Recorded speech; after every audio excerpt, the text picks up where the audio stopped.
Yeah, no, I like it a lot. That's that Louder with Crowder type feel, kind of, you know. Yeah. This is the best it's looked so far. Yeah, no, it's looking good.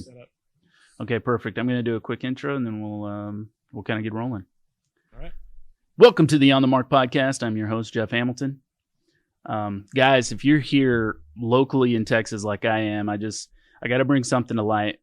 The state of Texas and all of us individuals within Texas are, well, to be frank, we're under attack. We're under attack from a far-right extremist group from California who continue to send all of their Democrats over here for some reason. And they probably think it's to try and flip their state red, but what's actually happening is they're working on flipping Texas blue, and it's getting scary. It's getting scary. And speaking of that, I've got one of those extremists on the line. Tuning in today, we got Spencer Kirksey. Spencer, how you doing? Good, man. My full title is domestic terrorist as well, so if you can put that in, that'd be great. Yeah. So how did you guys come up with this diabolical plan to flip California? Our good Lord Savior, Gavin Newsom, he's making it pretty easy for us, let's be honest. But yeah, that's true. Yeah, man. You and I have a fair bit of ranting to do, but I've said it time and time again. I am a California native. Don't hold it against me. But I do live in a good pocket here in Riverside County. But there are some really, really rough areas out here in California as far as the political schemes go. But sure. Thankfully, we are, as of right now, in a pretty good spot. Yeah. No, there are definitely sections of California that I absolutely love. Some of those southern sections, and then the northernmost sections where the redwoods are is freaking beautiful out there, dude. Way north, like past San Francisco. Mm-hmm. You're talking like serious ag, like very, very rural area where you couldn't tell if that was middle of Texas or not. I love it, man. There's some, again, I talk just as much shit about California as anybody else does. Maybe not Rebecca, but close to it. Yeah. It's a wonderful state because it's absolutely gorgeous. We've got the mildest weather you could possibly imagine, pretty much year round. You can be in mud, snow, on top of a mountain, in the middle of a lake, putting your toes in the ocean, all within an hour or so drive. But again, politics have just absolutely destroyed this state. And, and I'm sure we'll talk more about that. But it really is a great state. But man, are we in some trouble? I have only, and to be truthful, I tend to just stay home. But I've traveled here and there for work purposes. I spent some time over in LA, and I did nothing while I was over there because one, I couldn't function in that environment. Like it's so busy. It's like this. It's like that when you're in your TV static. Right? Dude, it was insane. We flew in.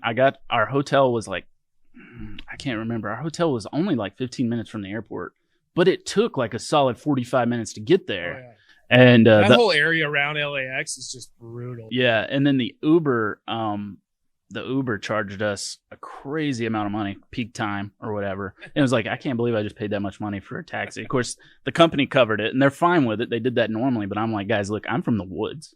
Like, I don't think you understand. If there's a traffic jam, it's because there's a tractor going to a different field. Like, this doesn't work for me, right? Yeah. That was my first experience. My next experience is here at Cellmark. I actually have two roles. I run this podcast, but I'm also the designer. And being one of the designers here, I have to deal a lot with packaging, manuals, things that aren't sexy but have to get done, right? Yeah. And California is just a bitch to work with, man. I mean, the whole Prop 65 is the biggest political thing that I've had to deal with on California's side, and it's just mind-blowing to me that the entire country has to have, I don't know if you're familiar with Prop 65, but I'm going to talk about it now so everybody else is. Hit me with it. The entire country has to have little warning labels right here. Warning, this product can expose you to chemicals, including, I don't know what that says, butene or whatever, I don't know, which in the state of California is known to cause cancer. Right. And it's a Prop 65 warning that has to be on the package based on what that product is made out of. That's a California specific thing. Like, no other state is requiring this. The Prop 65 list Like the products that are on there would blow you away. It's like over 3,000 things to the state of California that are either going to cause cancer or birth defects, and they have to be clearly labeled on the packaging. And if not, they sue the out of you. And I am 100% convinced it is just a way for California to rake in money, man, because no other state has those requirements. And it's maddening to be over here sitting in Texas and all of a sudden they're like, hey, California says we're not compliant. We need to add this. I'm like, who the is anybody still in California? Anyway, that's crazy. Well, that is wild about the Prop 65. And you're probably onto something. It probably has nothing to do with anything other than just trying to rake in some extra dough, to pad the pockets of the already greedy and rich politicians out here. But it's crazy. Just on my street alone, 6 neighbors have put in their final notice. Seriously, wow. Yeah. And that's just on my street. And you can look it up. The amount of Californians that are leaving, they're leaving in droves. Yeah. Right. They're bouncing. But at the same time, there are, houses. This is insane. Next door neighbor of mine, again, putting his final notice. He's out. They're moving. South Carolina, I believe. And their house had, in the first day, had 41 offers. Holy smokes. Well, 41. So the flip side of that, right? It's known that a lot of these people that are leaving California and coming to states like Texas and Florida, here, the housing market is so insane because of, we're experiencing the same thing, but you take these people from the inner cities in California that are used to living in shoebox apartments and paying crazy money for it.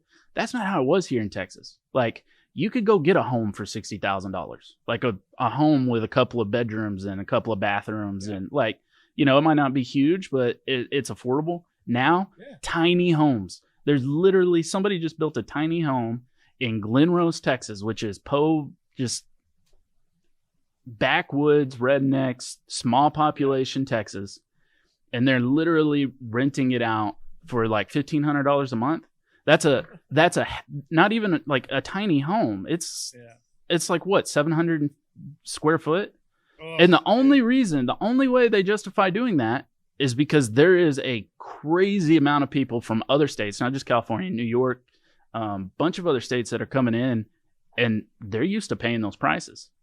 And then sometimes they're excited about it, like, hey, this is bigger than what I was in.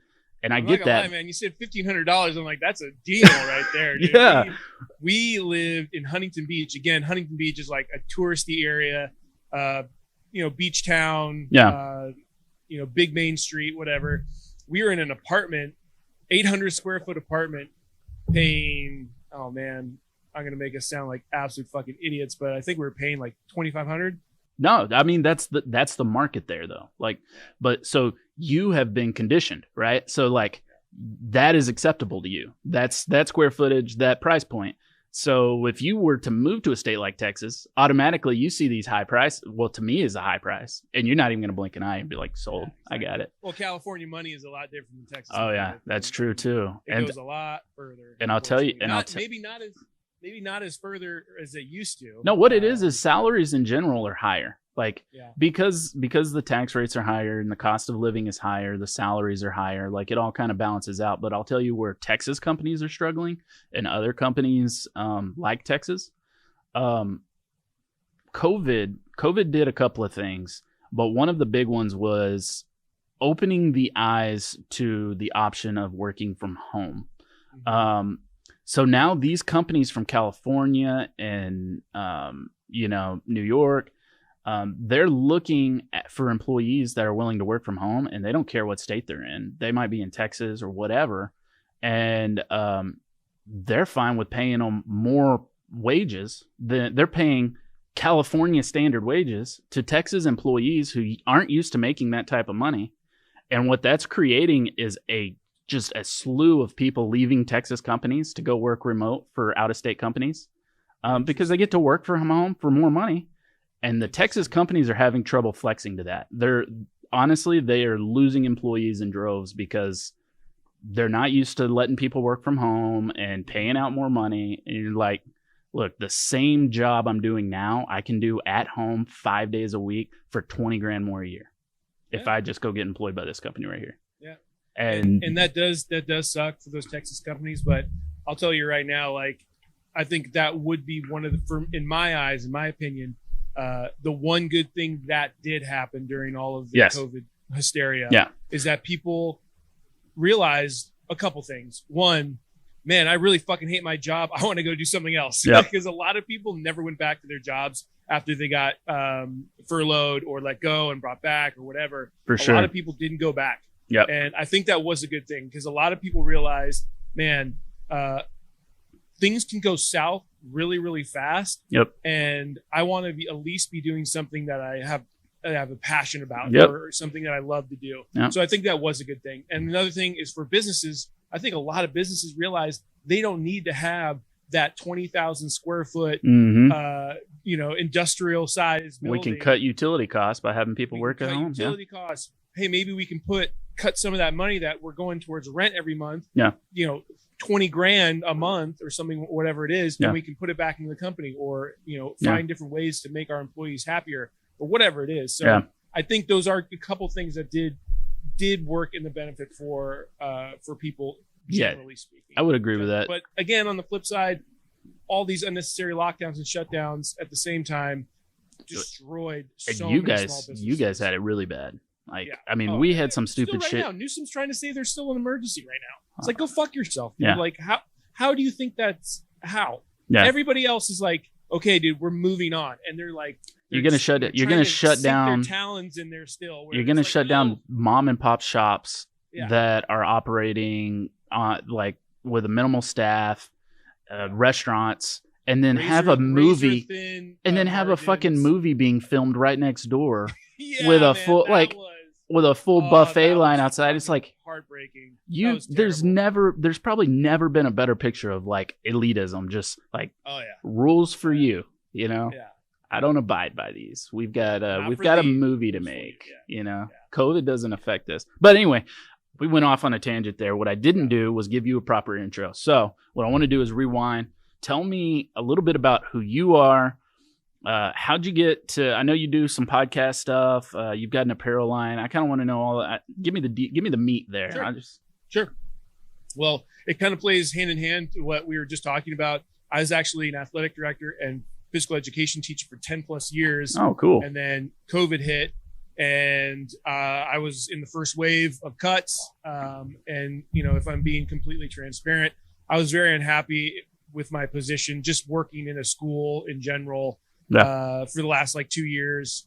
And so again, this was kind of a blessing in disguise. I had been doing the photography, been doing some video stuff, kind of the creative side of media and marketing on the side, with different brands here and there, mainly towards the outdoor space. And then when that happened, we had a little bit of a scare because we're like, okay, now what? And then I just decided, you know what?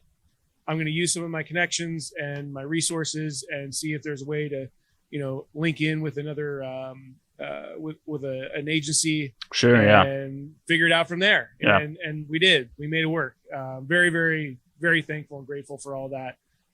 But so, basically what I do right now, I am a content creator. I am a social media community manager and just social media manager in general, help with different brands, working with campaigns, strategy, scheduling, all that kind of stuff. Pretty much everything, all encompassing, social media and digital marketing. Okay. And then again, I'll do content creation on the side, photography, videography for different brands and whatnot. Yeah. And then after that, what I like to do for fun is I too have a podcast called Poddy Mouth Podcast. Cool. I do out here outside of my home or inside of my home with my good buddy Paul, who is my co-host, and we have a lot of fun with that. That's my bread and butter. I love doing podcasting. It's just so fun. You get to hang out with cool people like yourself and it's just bullshit. It's just one of the last bits of freedom of expression we have. Because right now, all these platforms that provide podcasting are starving for content. So it's not heavily monitored or scraped. I mean, you know, you're saw able that to thing happen with Joe Rogan a little bit, but I mean, yeah, you're spot on. This is like the last frontier, so to speak, when it comes to freedom of speech and not seeing censorship. It's the last frontier. This is it right here. And I try to tell everybody, I even to myself. So we've got our own YouTube channel as well. And I kind of started viewing podcasts that I really like to enjoy. I kind of view them now as a TV show. Yeah. And so at this point, I feel like mostly everybody, at least people who listen to podcasts, have a smart TV. Sure. You can easily just stream your favorite podcast through YouTube, through your smart TV. Yep. And that's what I do these days, unless I've got like a really gnarly drive ahead of myself. Right. I kind of save those episodes for home. Absolutely. Throw them on the TV. And I really like, just like any other TV show, you put it on the background, and just go from there. Well, what's funny is that's exactly how I consume media now. I do a lot of outdoorsy stuff, but when I'm inside around a screen, really, I'm just playing something to listen to. I'm not even watching it because I'm off doing some other stuff. So I consume podcasts that way. It's kind of like this background thing where all of a sudden I'll hear a topic I like and I'll pay attention to it for a little bit and then I'll be like, okay, cool. And I'll go back to what I was doing. But it's kind of changed the way we consume media. And I think you nailed it with that. Just one of the last bits of, freedom of expression and, really the last line for the Second Amendment there. Yeah, it really is. It really is. And just having open discussions, right? Like you don't even see that anywhere anymore. Yeah. Especially over social media. You don't see that, and you'll never see that in mainstream media as well. Right. There's always, whether it's the right or the left, each one is trying to push some kind of an agenda. Yeah, for sure. So when you can get together with somebody and you may have wavering opinions on something, but just actual have like a conversation about it. Yeah. And then having massive amounts of people to be able to weigh in and listen to it. Yeah. I think that's crucial. Yeah, I could agree 100%. Spencer, are you married? I am, man. Dang! I was looking to hook somebody up. I got a lot of I got a big female audience. Oh yeah, I'm sure you do, man. I got a big male audience too. Beard, I didn't know what you. Brings them in. The beard, yeah, that's what it is. Any kids? Yep. I got a. He's what? He's once you get past a year, you kind of stop counting until the next year. But he's a few months over a year now. Man, I'm so glad you didn't say some dumb shit like 16 months or something like that, man. I can't stand that. People do that all the time with their kids. It's better when they're like, oh, he's like 78 weeks or something like that. Oh God, drives me up a freaking wall. I'm like, look, your kid's he's either 275 weeks. Oh, he's 35 years old. Cool, got it. You can say months up until a year, and then after that, you use years. If you want to say half, that's fine. But don't. I'll say like he's almost a year and a half. Don't make me do math. If I have to divide something by 12, we don't get along. Like, just right there with cut you. it out. Math is hard, dude. Math is hard. I'm not into it. Man, so I have two kids. I have a son who's 3 and I have a daughter who's 8 months old. And man, having kids has just kind of changed my whole perspective on life, and it really does change your life, man. And one of the things that I have that I had on my list to talk about today was something that's really been bugging me a lot lately, especially since I've had my little girl, is just this blatant attack on women, man. And what I'm going to refer to several instances, but the most recent one is this swimmer who decides he's a freaking woman. The dude was like, and I'm not even going to mention his name because it's not worth it, but the dude was like ranked 300 something in male competition. Not even close to being relevant in the men's Not even relevant. So he's like, you know what? I'm a woman now. And then he goes and he wins the title. Are you kidding me? Like, women, and what's very frustrating to me is a lot of the people who, and I have some people who are close to me that fall within this category, so I got to be careful how I say this, but a lot of these who are pushing women's equality, right? And they're big advocates for that, which I'm totally behind, are the same people who are promoting the acceptance of gender misidentities and confusion. And to be very blunt, it's mental illness. To be accepting of that mental illness is a huge issue for me. I mean, all I can think about is when my daughter starts getting older and starts competing in things, I won't be able to stomach watching some dude who comes in, biologically a male, got a dong in his pants, freaking like wiping the floor with my daughter at a competition she kicks ass at. Like, it's insane to me. Now, the flip side of that is then we have women who are supposed to be running in the Olympics who they say your hormone levels are too off the charts, right? What we're going to need you to do is take some hormone blockers. And if you don't do that, then you're not allowed to compete. And she didn't get to compete. What happened to this world? What happened to the world? Like, honestly, has it been this way? Look, my parents and my grandparents, everybody griped about something. Like in their lifetime, there's always been some key topic issues, but I don't ever remember hearing my parents gripe about people just being a different sex because they want to be. Like, am I missing something? No, you're not missing anything. It is a very, very unfortunate situation what we're watching unfold. Like you said, the guy wasn't he was completely irrelevant, when it came to his sport specific, being swimming. And then he changed his gender and now he's obviously dominating. The best woman swimmer. Yeah. Dominating. Like not even close.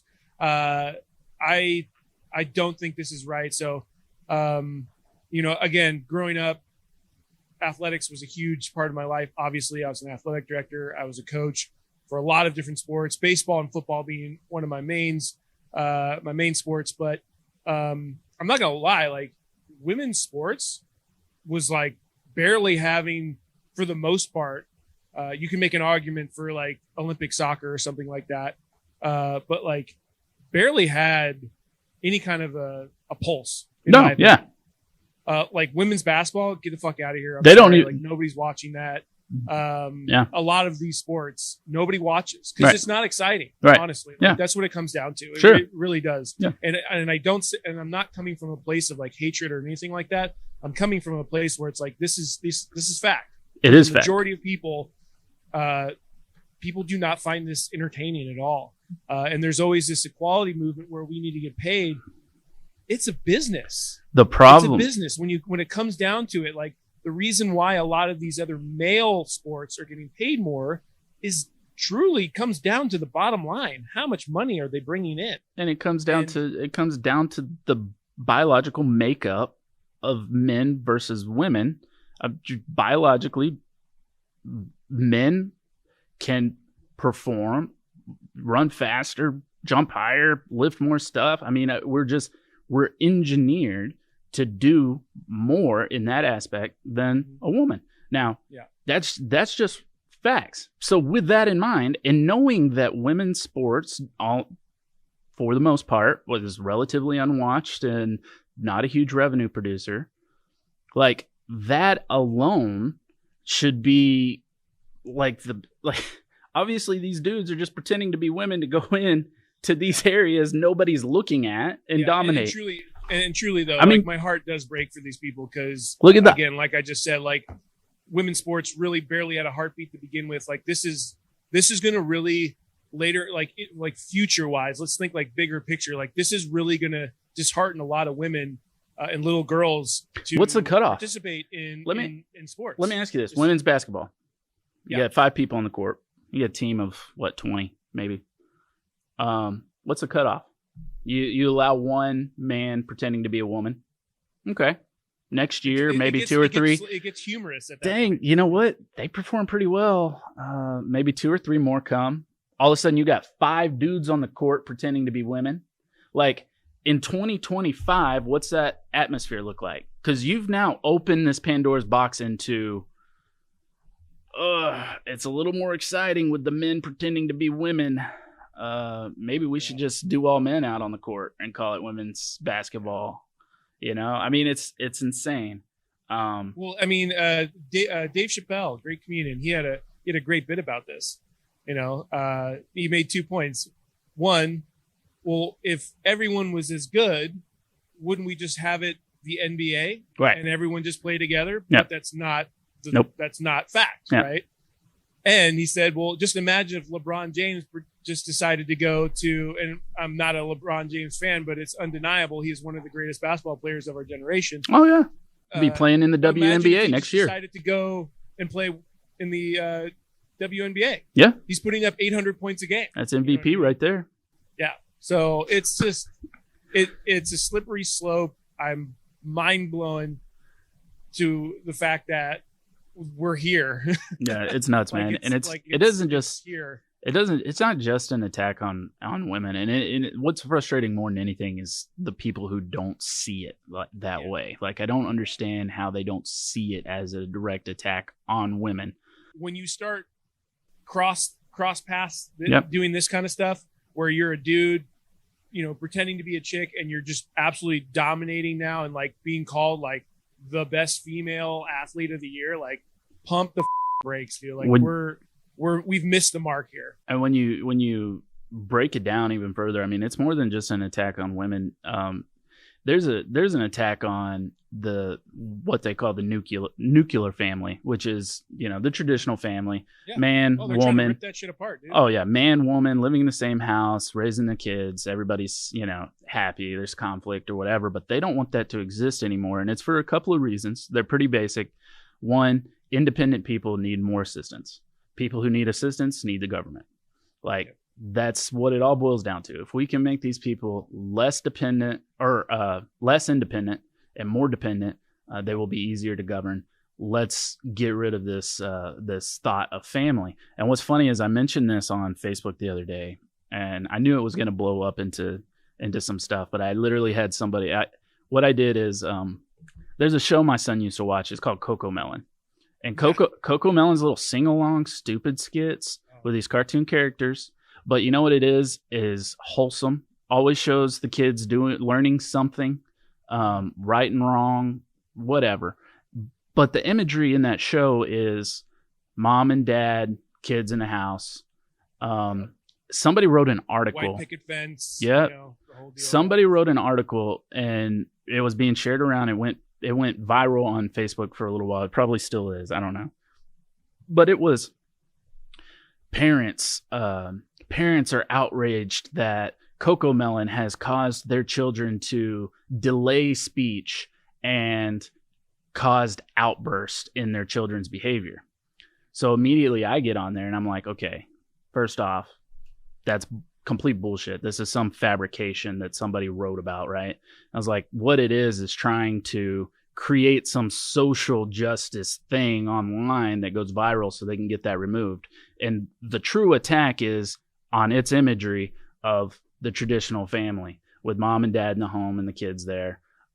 That's the objective, is they're trying to remove that. I was like, the same people who are going to push this article are the people who like The Loud House. And The Loud House is a TV show that's on Cartoon Network right now, and it features mixed families, homosexual families. And look, the fact that that's there is fine, but I made a point to say that, and somebody blew me up, man. And she was like, are you saying there shouldn't be more homosexual cartoons out there? And my response was, look, I don't care if they're out there, but my kids aren't going to watch them. Like, I don't allow them to watch those things. And her response was, oh, you're a bigot. That's what's wrong with the world. And my response was, look,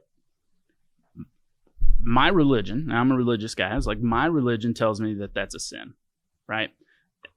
I was like, I don't care. Like, if it's out there, that's fine. I'm not the one posting fake articles trying to get it removed.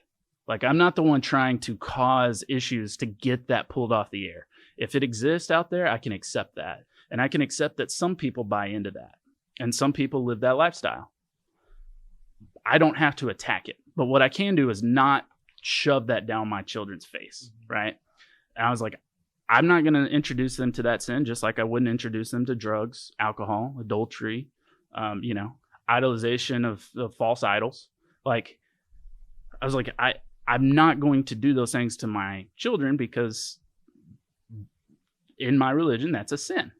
And I was like, that is what it is. You can get mad at me for it and call me a homophobe, but that's not the case. Like, I have family that are, homosexual. I have family that I talk to regularly and hang out with, and it's like, we don't have an issue, but they understand they've got their sins and I've got my sins. I'm not worried about your sins. I'm taking care of me, and I've got my own shit to focus on, right? Yeah. And that's the way I broke it down to that lady. And finally, she was just like, gave up. She was like, all right, well, okay, whatever. Yeah. Well, I think that's one of the main takeaways, right? Is like right now, and again, I think this had a lot to do with the lockdowns. People had so much time on their hands to get mad about something. Oh, that's and true. We see it overlay into these last 2.5 years. Yeah, that's true. Where people want to, hard work isn't really rewarded anymore. Right. Because you can get just as much out of it by just skating by and doing the bare minimum. The whole conquer and divide thing that you mentioned, that's what they want, because you were weaker when you were by yourself. Right. You need to be dependent on somebody, aka the government. And even saying that will just make people livid. Oh, I can function by myself. And it's like, okay, look, that's true. Prove you it. can. Go You prove can. it then. You can. Absolutely. Like, I'm sure you can function by yourself. But wouldn't you say would be better if you had an extra $60,000 to $80,000 a year coming in? Like, would that not be better for you and your children? Like, I'm not saying you can't do it. I'm just saying that you were better off doing it this way, most likely, But anyway, that's... No, it's so crazy where we are these days. And to your point, man, like they're coming for kids now. They're coming for kids. Whether it's CRT. Oh, that's a big one. It's a big one right now. All the cartoon networks have all the cartoon stations have tuned into it. They're running Nickelodeon News. Like Nickelodeon has a whole news segment where they pop in. They have children reporters, and they come in and they tell your kids about what's going on in the world. And guess what? It's all heavily Democrat influenced for sure. I have to watch that crap. And then they have anti-racial promo spots where it's like some little kid gets on there. He's like, I'm constantly judged by the color of my skin, and that's not fair. And I'm like, you know what? My son doesn't know racism. Racism is not an inherited trait. It's a learned behavior. Yeah. And the only way it's learned is because you guys introduced it to him. Yeah. Like, I'm sorry. That's the truth. Morgan Freeman said it. If you want racism to go away, stop talking about it. Yep. It's very true. And you want it to continue to be a thing. Yep. Keep it relevant. Yeah. And that's the thing. I mean, ultimately the powers to be do want it to be a thing. I got off on a tangent. I pre-warned you I needed to rant about that. So thank you for letting me. I love a good rant. Dude. You're good, man. Let me do that. I got to flip it now because we need to talk about something that people might resonate well with. I think they resonate well with that stuff too, but maybe don't want to listen to it for too long. But let's talk hunting and shooting, man. Rebecca told me the other day you get to do some precision / long range type shooting for the first time. Is that right? Yeah. My good friend, Nikki Selby, she just actually recently has gotten into it as well. And we've got a range out here in Paula, California, which isn't too far from where we're at. And yeah, she's gotten super into the long range thing. I just barely got introduced to it. Yeah. I can see how it can be super addictive. Yeah. A little too much math for me, to be honest. Oh man. A lot going on there. They got apps that'll do it now for you though. What's that? They got some apps that'll do it for you now, so that kind of helps out a lot. Good. Yeah, that is good. But yeah, dude, I hit an 800-yard plate, and I was like, okay, now I get it. Yeah. Now I can see why. When you get that like 2-second delay from the bing. It's pretty cool. It's pretty cool to see. But yeah, I've been super into. I'm definitely more into like the self-defense kind of shooting where it's like concealed, close range kind of stuff. I enjoy that a little bit more because again, it's a little more practical for me. Right. But yeah, I enjoy shooting a lot. I'll just go out in the middle of nowhere and hang up some steel plates and have at it. So. Yeah. Well, Rebecca had told me that you were unknowingly using one of our products out there. And by one of our products, I'm not talking about Sightmark. We actually own Kopfjager as well. Yeah. So Kopfjager is a tripod gun rest system with a very unique vise. And I don't like to push products on here, but I am a huge advocate of this system compared to all the other ones that are out there. This one is very it's top notch. It's worth every penny. I own a few of them, one for me and one for anybody that wants to go with me, because That's awesome. if you're if you're I not didn't have running much one to go off of, Yeah. like this was my first time, but man, that thing was smooth, man. I really enjoyed it. Yeah, it was actually so that product, for those of you who might not know Kopfjager, go check them out. It's Kopfjager When Precision Matters. I think it's kjrest.com is the website. That was developed here locally in Texas by some Dallas SWAT officers. So this was a product that was actually used on SWAT teams. And then the two guys who were Dallas SWAT officers that developed it, they were like, man, we've taken this as far as we want to take it. Like, let's hand it off now and see if somebody can ramp up production. And that's kind of where it's at now at its stage. But I'm glad to see it's making its way all the way organically over to California. That's pretty cool.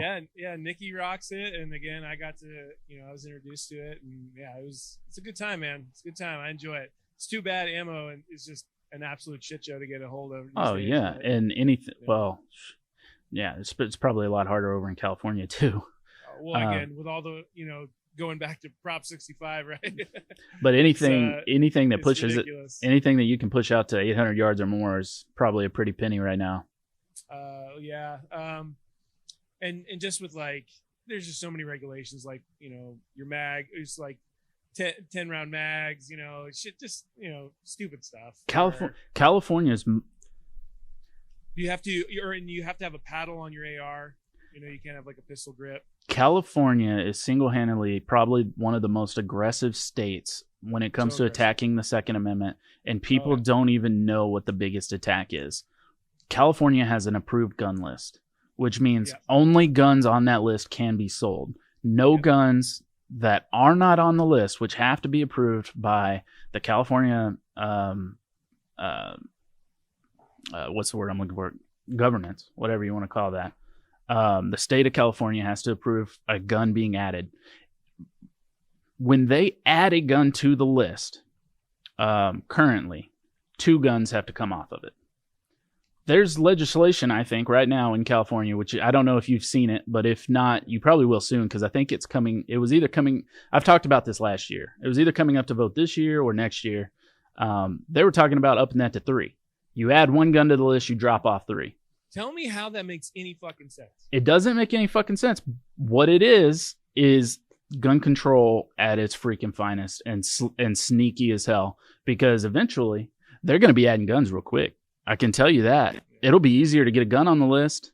They're going to be like, oh, yeah, we'd love to sell it. Yeah, we'll put that gun on there. Oh, we'll just take 3 off the backside, and then 3 off the backside, and then 3 off the backside. And before you know it, you got, a handful of guns that you can legally buy. And guess what? Guess what? Those approved guns are probably going to be some high-end crap that's $5,000 a piece. And all of a sudden, your regular Joe Schmo walking down the street's not going to be able to afford that rifle. It's go buy now. Yeah, go buy now. It's insane, man. That's frustrating. But do you do any kind of night hunting or anything like that?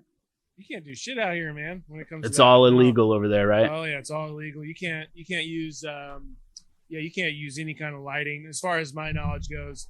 No kind of lighting. You've got your sun up, sundown, kind of grace period, maybe 15 minutes before and after, and then you're wrapped up. At least when it comes to archery, that's I do both, but archery is a little more of my bread and butter when it comes to hunting. Gotcha. But yeah, again, our hands are pretty tied. This might be the worst place to be. We'll have to get you down to Texas sometime and take you on a night hunt, because it's an experience. Sightmark has got Sightmark has kind of transformed over the years. They started off with laser bore sights, and then they morphed into red dot sight. All the products coming out are heavily QC'd, very high standards. A lot of times they're coming out of the exact same factories, exact same materials that Vortex uses. We produce quite a few things, but then Sightmark, we discovered another hole in the market, which was digital night vision, and we started jumping into that. And man, we came out with these Wraith rifle scopes, and they've just been blowing up. And I'll tell you what, man, It's the most fun you'll have at nighttime with your pants still on. I guarantee you. So we'll have to get you down here for a night hunt sometime. I like that. And I always say, like, I'm not going to sell products on this show, and I don't intend to. I don't want to be a big product push. I'm not going to go into specs, but Sightmark is a sponsor, so I want to show them some love. I have another sponsor, which I forgot to mention at the beginning of this, but Timber Creek Outfitters. Timber Creek Outfitters, they do custom hardware for, furniture for AR platforms. They have kits. They have a whole kit called the Enforcer Kit. Which you buy that Enforcer kit, you can change out everything, your rail, your grip, your trigger guard, your charging handle, everything, and completely customize it to whatever color you like. So if you guys are interested in something like that, I fully recommend you go check that out. Spencer, I got a question for you. You are very good on social media. You are the type of person I would like to be on social media, but I can't be. And part of my problem is, one, I don't want to hire a photographer, and two, I can't take photos like this. Do you have somebody following you around with a camera all the time, or are you doing all these yourself? I'd say probably you're looking at 95 to 98% of my photos I've taken myself. Yeah. Damn. Yeah. Man, yeah, that makes me jealous. There's some high quality photos here. Some good content. So I actually, it's funny, and any content creators listening to this, I started with the iPhone, just like everybody did. Yeah. Shooting portrait mode. I got really good at Lightroom, which is an editing app Mm-hmm. from Adobe. Yep. And then I had a conversation with somebody who, at the time, I kind of held up on a pedestal, thinking like they were like the cream of the crop. Yeah. When it came to content creators and digital creators. And at this point in time, I feel like I've surpassed him. But at the time I talked to him, he made a very, very notable comment. He said, you know, at a certain point, you just got to fucking jump. Right. And go get an actual camera. Yeah. And I fought it tooth and nail. I'm like, no, like the iPhone, like it's a great camera. And it is a good camera. Sure. But when you take an iPhone photo, and I don't care how well your editing skills are, and then you take it from something that you've taken off of a mirrorless or a DSLR, the argument's hard to be made. Right. You're going to have a hard time making that argument. Yeah.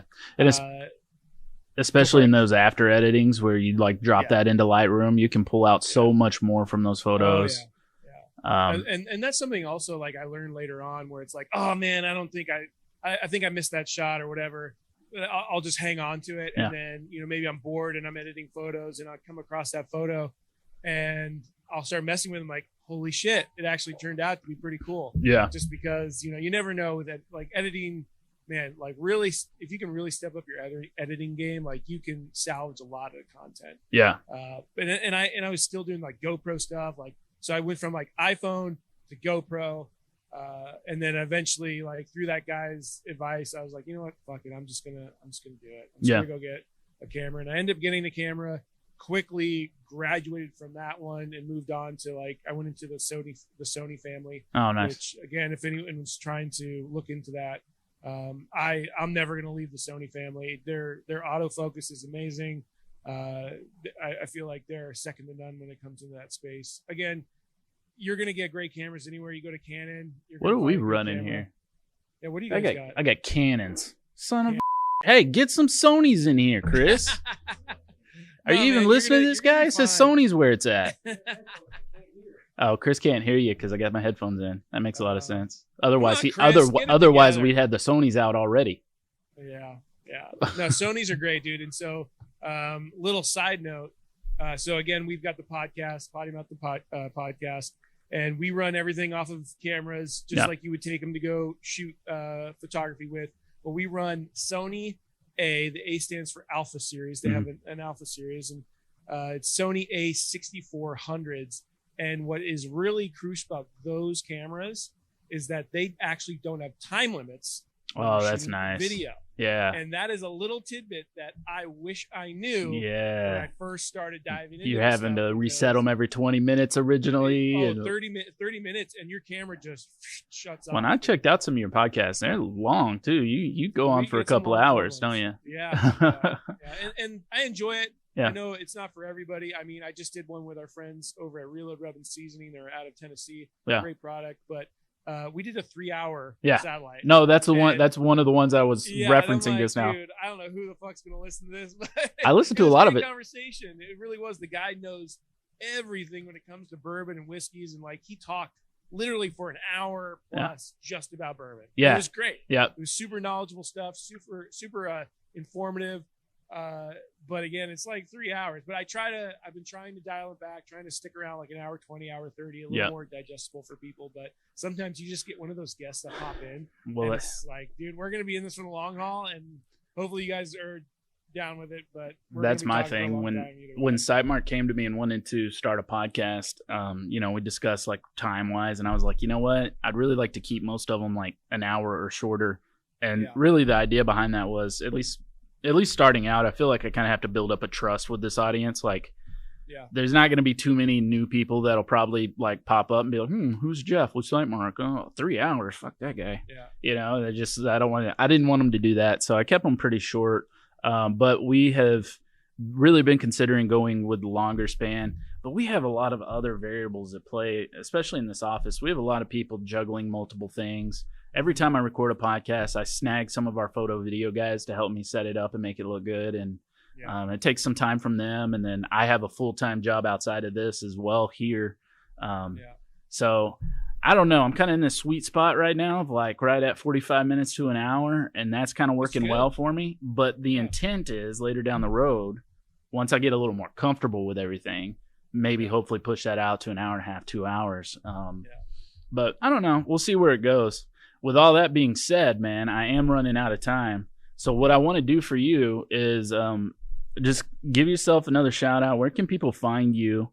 And then did we talk about your apparel company at all? No, man, it's cool, dude. It's all for fun, man. It's called Send Butter. And you got a lot of patriotic, a lot of retro vibes, kind of in your face, kind of phrases and all that kind of stuff. It's fun. I'm not looking to get rich on it by any means, but it's a good time. I really, really enjoy it. Yeah. There's one of the things I wanted to do is start my own apparel. So again, like the podcast, the apparel, and then like kind of diving into this digital marketing world all happened right in the beginning of COVID. Yep. So. Absolutely. And it looks like both people can find that pretty easy from your Instagram. It looks like. What's your Instagram handle? You can find my personal. It's Spencer Kirksey Official. And you got a backup in case when you get banned, you got a backup ready to go. I should get I should get one because man, I feel like my time's coming here pretty soon. I've already reported you twice. I try to report Rebecca, and I'm sure she reports me. So it's for sure. It's a good give and take. But no, and then you can find us at Poddy Mouth Podcast and at Send Butter. So okay, cool. It's the triangle of success, right? You can either find me in one of those three categories, and either way, it's all a good time. So absolutely. Cool. All right, Spencer. Well, hey, man, thanks for carving out some time today to talk to me, and maybe we can do it again sometime. Absolutely, man. Have a great day. All right, you too, brother. Take it easy.